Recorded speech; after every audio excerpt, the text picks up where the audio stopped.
Perry Como was in his dressing room at the Riviera when he heard the shouting. It was November 8, 1965. Las Vegas. The sound of raised voices in a Vegas hotel wasn't unusual. Drunks arguing over cards, couples fighting, somebody getting thrown out for cheating. But this voice was different. This voice was terrified, and Perry recognized it immediately. Sammy Davis Jr. Perry set down the cup of coffee he'd been drinking and walked toward the commotion. Down the narrow backstage hallway, past the costume racks and the coiled electrical cables, toward the service entrance where performers came and went. What he saw when he turned the corner made his blood run cold. Sammy was backed against the wall. 3 men in expensive suits surrounded him, and standing directly in front of Sammy, close enough that their faces were inches apart, was a man Perry knew by reputation even though they'd never spoken. Anthony "Tony the Ant" Spilotro, one of the most dangerous men in Las Vegas, a mob enforcer with a reputation for violence so extreme that even other mobsters found him unsettling. Tony didn't just hurt people who crossed him, he enjoyed it. And right now, Tony had his finger jabbed into Sammy's chest. "You don't perform tonight," Tony was saying, his voice a low growl. "You get your black ass out of this hotel. This is a private event, whites only. You understand me?" Sammy's face was a mask of controlled panic. His one good eye was wide. "Tony, I have a contract. I'm contracted to open for Dean tonight. The posters are already up." "I don't give a damn about your contract," Tony interrupted. "I'm telling you right now, you're not performing, you're leaving, and if I have to have my boys drag you out, we will."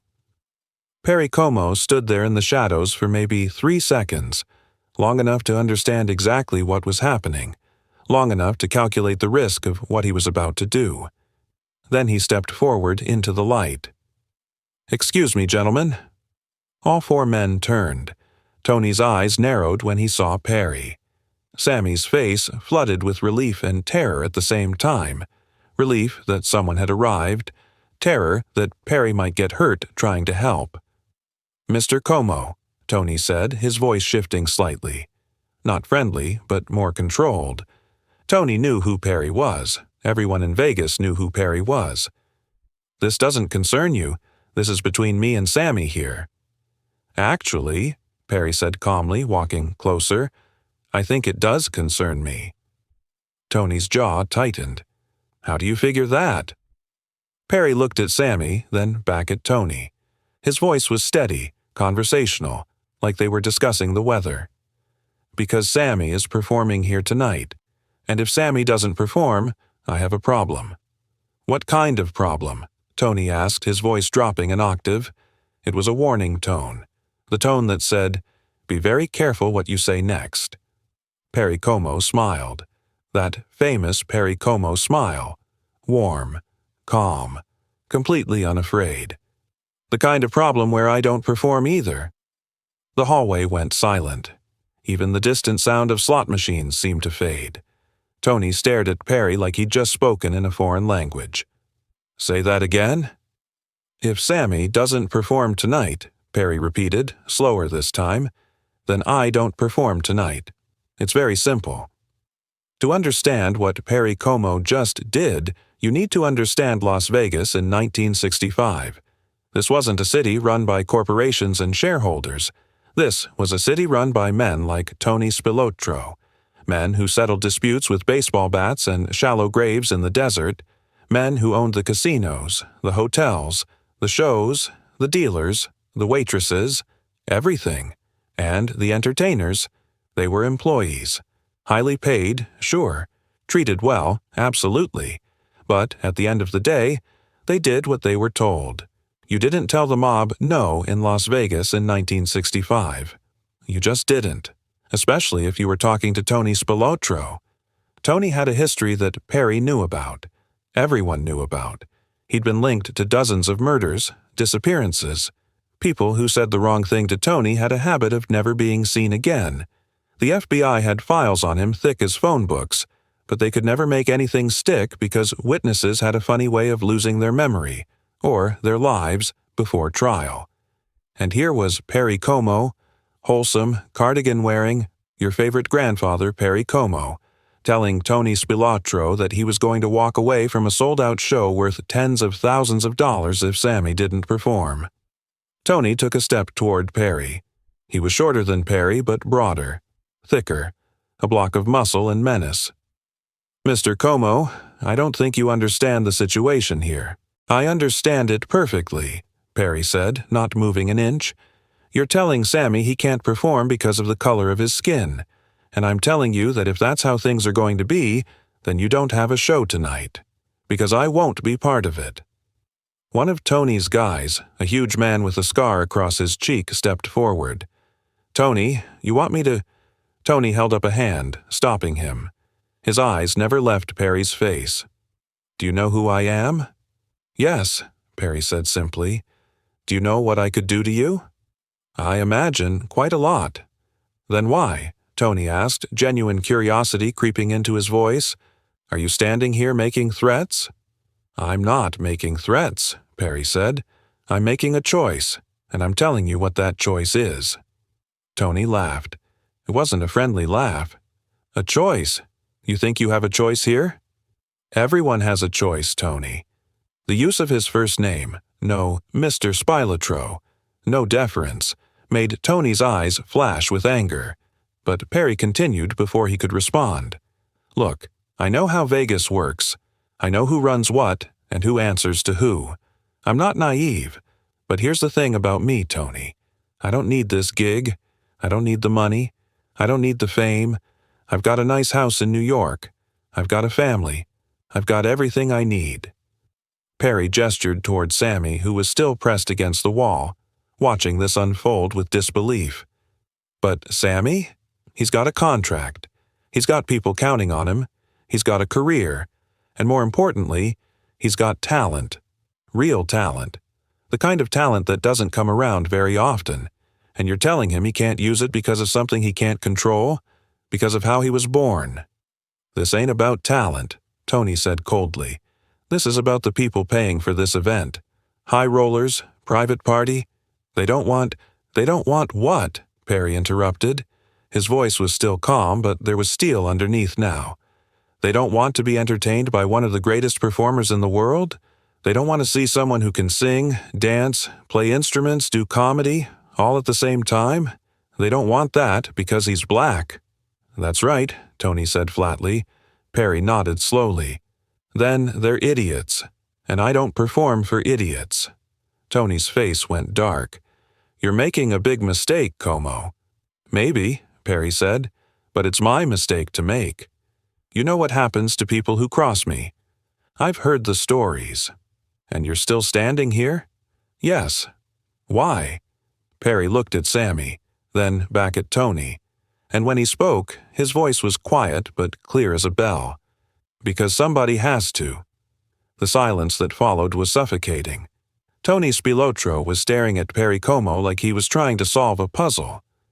How do you threaten someone who isn't afraid? How do you intimidate someone who's already made peace with the consequences? Sammy finally found his voice.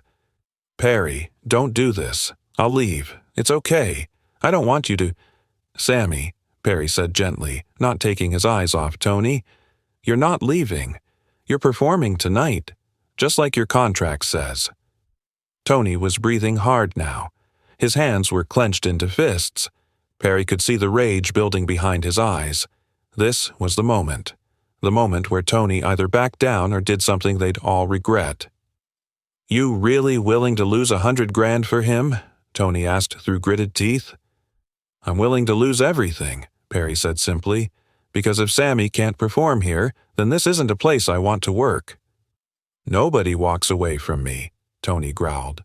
"I'm not walking away," Perry corrected. "I'm standing right here, and I'm telling you, Sammy performs, or neither of us do. Your choice now, Tony, not mine." Tony stared at him for what felt like an eternity. The two men flanking Tony looked confused, waiting for orders. Sammy had stopped breathing. The entire hallway was frozen in time. Finally, Tony spoke. His voice was ice. "You're putting your career on the line for him." My career will be fine, Perry said. But yes, if that's what it takes. Why? He ain't even your friend. I checked. You two barely know each other. Perry smiled sadly. You don't have to be someone's best friend to know right from wrong, Tony. And that's when something shifted. Just slightly. Just for a second. Tony's face changed. Not softening exactly, but something in his eyes flickered. Recognition, maybe. Or memory. Tony turned to Sammy, looked him up and down, then turned back to Perry. This really matters that much to you? Yes. Tony was silent for a long moment. Then he did something nobody expected. He stepped back, raised his hands. Fine. He caught himself, glanced at Perry. Sammy can perform. Perry didn't move. Say his name properly. Tony's jaw tightened. What? His name is Sammy, not the black guy. Not anything else. Sammy. Use it. The temperature in the hallway dropped 20 degrees. Tony's guys moved their hands toward their jackets. This was it. This was the line. Perry had just told a mob boss how to speak. In Vegas in 1965, that was a death sentence. But Perry didn't flinch. He just stood there, waiting. Tony stared at him. 5 seconds. 10 seconds. Then, Sammy can perform. Perry nodded. Thank you. Don't thank me, Tony said coldly, and don't think this makes us friends. I don't need us to be friends, Perry said. I just need you to let people do their jobs. Tony pointed a thick finger at Perry. You got guts, Como. I'll give you that. But guts can get you killed in this town. Everyone dies eventually, Perry said quietly. Question is what you stand for before you do. Tony stared at him one more time, then turned and walked away, his guys following. But before he disappeared around the corner, he stopped and looked back. Como? Yes? You ever need a favor in this town, you call me. Anybody gives you trouble, you mention my name. Understand? Perry nodded slowly. Understood. Then Tony was gone. The second Tony left, Sammy collapsed against the wall. His legs gave out and he slid down to sitting position. He was shaking. Not from fear anymore, but from the adrenaline crash. Perry walked over and extended his hand. Sammy took it, and Perry pulled him to his feet. You okay? Perry asked. Sammy laughed. It was a broken, disbelieving sound. Am I okay? Perry, do you have any idea what you just did? Do you know who that was? I know who it was. You could have gotten killed. You could have lost everything. Your career, your... Sammy, Perry interrupted gently. It's done. You're performing tonight. That's all that matters. Why? Sammy's voice cracked. Why would you risk all that for me? We barely know each other. Perry looked at him for a long moment, then said quietly, My wife, Roselle, asked me the same thing once. Years ago. I helped someone, cost me some money, and she asked why I did it. You know what I told her? Sammy shook his head. I told her that if we only help people we know, if we only stand up for our friends, then we're not really standing for anything. We're just protecting our own.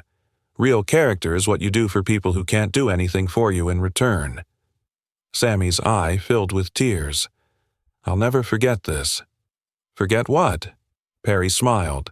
All I did was have a conversation. Now come on, you've got a show to do. That night, Sammy Davis Jr. performed. And he was magnificent. He sang, he danced, he played instruments, he did impressions. He poured every ounce of his talent onto that stage. And the high rollers who supposedly didn't want to see a black performer? They gave him 3 standing ovations. Perry Como watched from the wings. Didn't tell anyone what happened. Didn't make a big deal about it. Just watched Sammy perform and smiled. After the show, Sammy came backstage. Found Perry in his dressing room. Didn't say anything. Just hugged him. Perry hugged him back. Thank you, Sammy whispered. You don't have to thank me, Perry said. Yes, I do. They stood there for a moment. Then Sammy pulled back, wiped his eyes, and laughed. "Man, you're either the bravest person I've ever met or the craziest." "Probably both," Perry said with a grin. What Perry Como did that night in a backstage hallway didn't make headlines. There were no cameras, no reporters, just four men in a concrete corridor making choices that would echo for decades. But word spread. In the tight-knit community of Las Vegas entertainers, stories like this traveled fast. Within a week, everyone knew. Perry Como had faced down Tony Spilotro for Sammy Davis Jr., a black performer he barely knew. And something shifted in Vegas after that. Not dramatically, not overnight, but slowly. Other performers started speaking up, started pushing back against discrimination, because Perry Como had shown them it was possible, that you could stand up to power and survive. As for Tony Spilotro, he kept his word. Perry Como never had another problem in Las Vegas, and oddly enough, Tony started showing up to Sammy's performances. Never said anything, just sat in the back and watched. Some people said Tony respected Perry's courage. Others said he was watching, waiting for a moment of weakness. But maybe, just maybe, Tony saw something that night too. Saw what real strength looked like. Not the strength of fear and violence, but the strength of conviction. Sammy Davis Jr. and Perry Como stayed friends after that. Not close friends. They ran in different circles, but they had a bond, a mutual respect born in that hallway. Years later, in 1989, Sammy was diagnosed with throat cancer. He didn't have long, and during one of his final interviews, a reporter asked him about his career, his life, his regrets. Sammy smiled that broken, beautiful smile of his and said, "You want to know who the real heroes are in this business? Not the loudest ones, not the flashiest ones. The real heroes are the guys like Perry Como." "Perry Como?" the reporter asked, surprised. "Yeah, Perry saved my career once, maybe my life, and he did it so quietly that nobody even knows the full story." "What happened?" Sammy looked at the camera. His voice was weak but clear. "Let's just say there was a time when powerful people didn't want me performing, and Perry Como walked up to those people and said 7 words that changed everything." "What 7 words?" Sammy smiled. "If Sammy doesn't perform, I don't perform. Simple as that." And he meant it. He was willing to lose everything for me, and I wasn't even his friend. "Why do you think he did it?" Sammy's eye filled with tears. "Because that's who Perry Como was. He didn't care about being famous. He didn't care about being tough. He just cared about doing right. And in Vegas in 1965, that took more courage than any gun." Perry Como died in 2001. Sammy Davis Jr. died in 1990. Both men left behind incredible legacies of music and entertainment. But this story, this moment in a hallway when one man stood up for another, is the legacy that matters most. Because Perry Como taught us something that night. He taught us that you don't have to be the loudest person in the room to be the strongest. You don't have to throw punches to win a fight. And you don't have to be someone's best friend to be their hero. Sometimes all you have to do is stand there and say, "Not on my watch." Rest in peace, Perry. Rest in peace, Sammy. And thank you both for showing us what real courage looks like.